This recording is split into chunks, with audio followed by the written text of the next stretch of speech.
everybody, welcome back to my channel. My name is Hayley and today I'm actually going to be doing something different. I haven't done a writing tag in a while, but today I'm going to be doing the writing process authortube tag, so hope you enjoy. I wasn't tagged by anybody to do this tag, but I did see that Book Talks with Yo did do it and they had a really great video, so you should totally check her out. Alright, so first question of the tag is, I have to look, what genres do you write? What genres don't I write?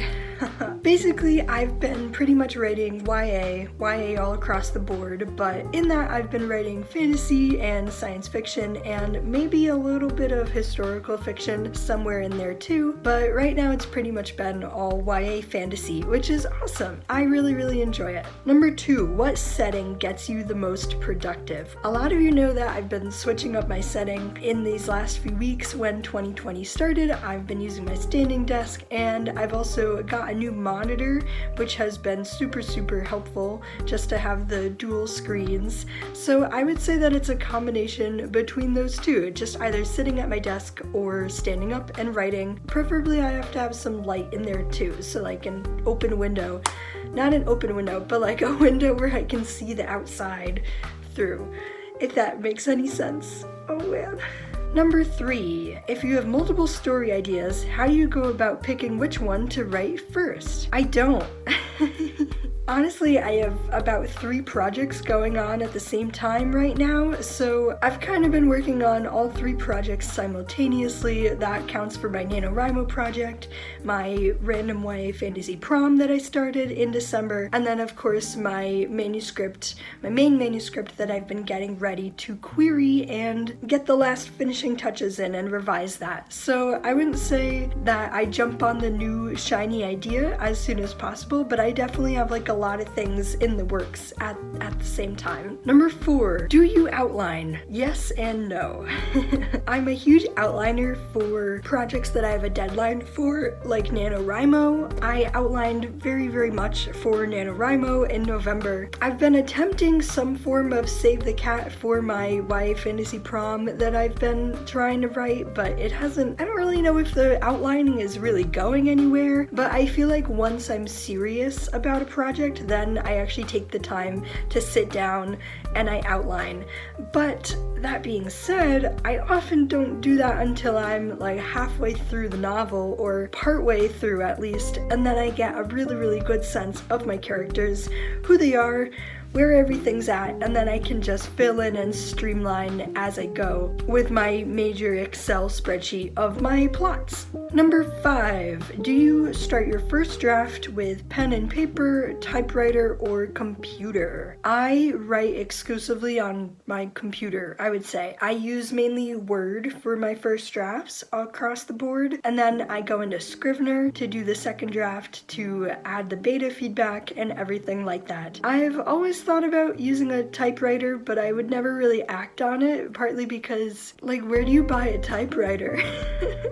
That's a dumb question. You can probably get them, like, on Amazon or something. I don't know. I really like my computer, and, you know, I have a laptop for a reason, and that reason is to write, and also to work. Writing comes first. I would be amiss if I didn't use it for that purpose. For my notebooks, however, I do write down all my notes and I write down my brainstorming in notebooks, and I've been trying to get better at that too. During the whole pandemic and everything, it's been a little hard because I do my best brainstorming when I'm on the go, when I'm in places other than like my house or wherever, at like a coffee shop, but of course since that's not available to me right now, I haven't really been using my notebooks as often as I would like to do the brainstorming and everything. But yeah, computers. My computer, my laptop, it's right there. Number 6, what do you do to get through writer's block? I write, or I brainstorm, or I watch Netflix, and that's a really wide range of things to do, I know, but if I'm not writing or if I'm not creative for at least like 5 minutes, for at least part of the day every day, I just don't get as much done. And I've talked a bit about that in previous videos, And I really think that writer's block is tied up in so many other factors, you know. I feel like either I've been pushing through it or I've just been watching Netflix through it. Whether that's healthy or not, I don't know. Number 7, do you format your project from the beginning or worry about that later? Definitely worry about that later. If we're talking about manuscript formatting, I definitely leave that until I put the project into Scrivener and I start going from there. When I'm just writing on Word, I just want to get all the words down, all the ideas and everything out onto the page. I don't really worry about like professional formatting, but there is a rhyme and reason to how I get it out on the page. I don't necessarily just word vomit all over. There does have to be a structure for me, whether that's just putting it in paragraphs, separating the ends of chapters by pages or whatever. It's just not as strict as like a manuscript formatting that people do all the time. That people do for professional books. Definitely not. Number 8, do you edit as you go or do you wait until the finished draft? It's a little bit of both, I think. Yeah, it's a little bit of both for me and for my editing process. If there's a scene that I want to add, I do usually go back and add it if I'm writing the thing for the first time, but I do say that when I get to the second draft, that's mainly when all my editing goes in and when everything that I need to do to whip the story into shape happens. So I don't really do a lot of big editing in the first draft, just bits and pieces there, bits and pieces of character moments. For NaNoWriMo, I did go back and edit in some more scenes just to hit the 50,000 word mark though. That was just a very specific example of when I went back and edited in during the first draft. That doesn't usually happen, but also it's the first time that I did NaNoWriMo or that I've won NaNoWriMo in a couple of years, so who's to say that won't be a regular thing? I don't know. Number 9, after finishing your drafts or manuscripts, how long do you give yourself before jumping back in? I would say I give myself at least a month. I've sat with my NaNoWriMo project for pretty much a month and a half before going back in and looking at the beta feedback, looking at things to revise, thinking about things to revise. With my main manuscript, I would say that I've been letting it simmer and stew while I work on my other projects as well, even though I have been getting feedback on that as well throughout these last few months. So I would say that I do give my projects a lot of time before returning back to them. Yeah, whether that's like 1 month or 3 months, it just depends on where the project is at in the stage of revising, in the stage of editing, wherever. Number 10, is there something that you prefer to do to get yourself through writing? Like food, drink, specific spot? Like I said earlier, I prefer to be at my specific spots, like my desks, with my monitor set up now, and I definitely know that if I haven't had something to drink or something to eat during that day, then the writing won't come as well as it should, and it won't be as productive a writing session as it should be. So I definitely think that like the basic needs are essential for getting myself like in the headspace of writing. Other than that, I typically write to silence or I write to live writing streams. Just hearing other people tapping on their keyboard is really helpful, and just writing with other people, however virtually that may be, is also super helpful. So there are quite a few things that I do to get into the zone of writing. Number 11, do you schedule your writing sessions? No, they usually happen organically.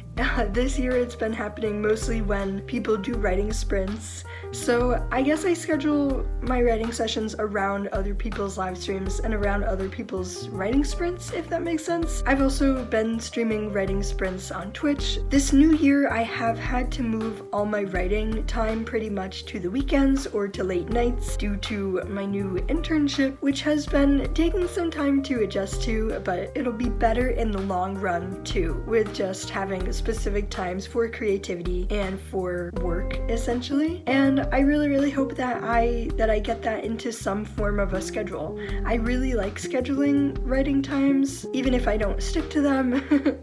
a lot, but if there's an external force giving me a schedule, then I'll usually stick to it. And that's true for writing as well. Number 12, do you have word count or writing targets for your writing sessions? No, unless it's NaNoWriMo, in which case, yes, but generally not now. I just write until it's done. I tend to count in terms of scenes. I don't really focus on the words that I'm writing. You know, if I reach a certain point of words, that's great, that's amazing, yay. But generally I do want to finish or get to the ends of scenes when I want to write, when I want to stop my writing session. That way I know that I've finished a thought, I have more thoughts for the next day or for when I start up again. Finishing scenes is pretty much how I've been tracking my writing lately, except for, you know, November for NaNoWriMo. Number 13, are there any quirky things that you do to make your writing projects more fun? I don't know.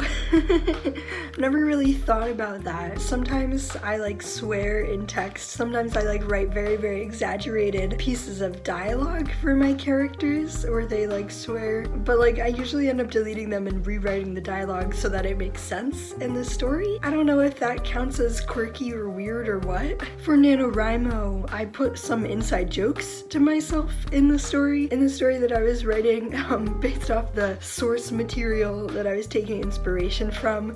But again, I just delete those either when I finish the book or when I finish the story, and they just don't remain. But I don't know, they make me giggle in the moment, then that might be something. I don't know. 14, do you work on multiple projects at the same time? I've already answered this, but yes I do. Right now we are up to 3,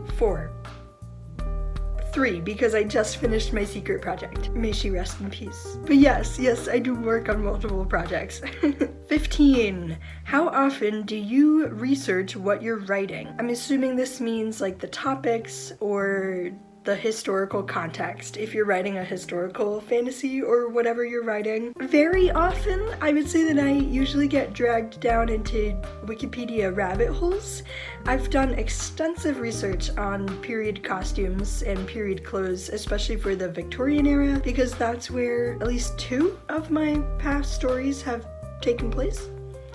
Yeah, 2 of them, including my main manuscript right now. It's not really the Victorian era. It's kind of Victorian adjacent. There was still a lot of research that I wanted to do to make sure that I had at least the clothing and at least like the city plans accurate. So yes, I do end up falling down many Wikipedia rabbit holes, going further and further away from what I want to write. So, but I think that's a problem that pretty much all writers can relate to. So I'm not particularly bothered. 16, how do you organize your projects? I have separate documents. I have separate folders for when they reach the beta feedback stage, for when I'm writing queries and synopses for them. But yeah, pretty much separate documents does it. I also have like specific folders on Google Drive for when I share them to my beta readers, because sometimes they're not always looking at the same document. So yeah, folders, Word docs, Scrivener documents, I don't know. The short answer is yes, I do organize. I'm very organized, especially with my writing projects. 17, do you reward or punish yourself for missing out on writing achievements or your goals? That makes me sad, because I don't want anybody to punish themselves for not achieving what they want. I would say that I do generally make writing goals and I do stick to them. A large part of that this year has been the momentum and the support from the writing community here and on Discord and everywhere that I've been this year. I don't know if I really punish myself, mainly because I've been achieving my goals this year. I don't know. I think I would have to test that out if I don't reach my goals this year, which like I do want to. I don't know is the answer that I'm going with. Number 18, are there any works similar to your projects that you use for inspiration? Yes, but for my NaNoWriMo project, I've talked about it in previous videos that it was inspired by this specific Netflix show that I watched, and I was mad at for not including more girls, so I decided to go ahead and write my own. I would say that the media that I have been watching does directly influence the type of things that I want to create, the type of characters that I want to create. A lot of you know that I've been watching The Flash lately, been combing through all the DC universe. I have been looking at reading more YA books that are similar to my main manuscript's premise right now, because I'm on the lookout for comps, on the lookout for comps for queries, for pitch contests, and I would say that that's super helpful just in terms of getting ready for those. So highly recommend checking out other media that compares to or at least inspires you and your work. It could be a good comp. That's how I've been using the media that I've been watching, that I've been reading, so. 19. How early do you wait to start looking for and hiring editors? I don't. This doesn't apply to me. I don't hire editors. I prefer to rely on my beta feedback, on my beta readers, that they generously give their amazing time to read my books and to read my stories. So thank you, beta readers. But yeah, I don't really look into editors. It's just not viable for me right now, and I prefer to have like friends and close readers look at my work anyways, so. Number 20. If you finished a first draft or a manuscript, tell us how you felt about it. For my NaNoWriMo project, I felt really great, but also just exhausted because I had been writing for 30 weeks straight. No, that's not right. 30 days straight for a month. When I finished, I just felt a huge amount of relief, I would say, but also excitement as I went back and I read it and I was like, hey, this is really good. And I expect that I'll feel that kind of excitement once I finish my YA fantasy prom, once I get my queries for my main manuscript out into the world. I'm looking forward to that kind of finishing excitement again, so. And number 21 is to tag someone, so if you're watching this video, I'm gonna tag you. But thanks so much for watching, everybody. It feels like it's been a while since I've done one of these writing tags, and specifically about my writing process, so if you enjoyed this video, please make sure to give it a huge thumbs up and a like, and a comment, and please don't forget to subscribe down below. It would really help me, and I really appreciate your support. Also, I do daily writing Twitch streams. You can check out that schedule down below in my links, and I hope to see you all there for some fun writing sprints. Thanks for watching, everybody, and I'll see you all next time. Bye!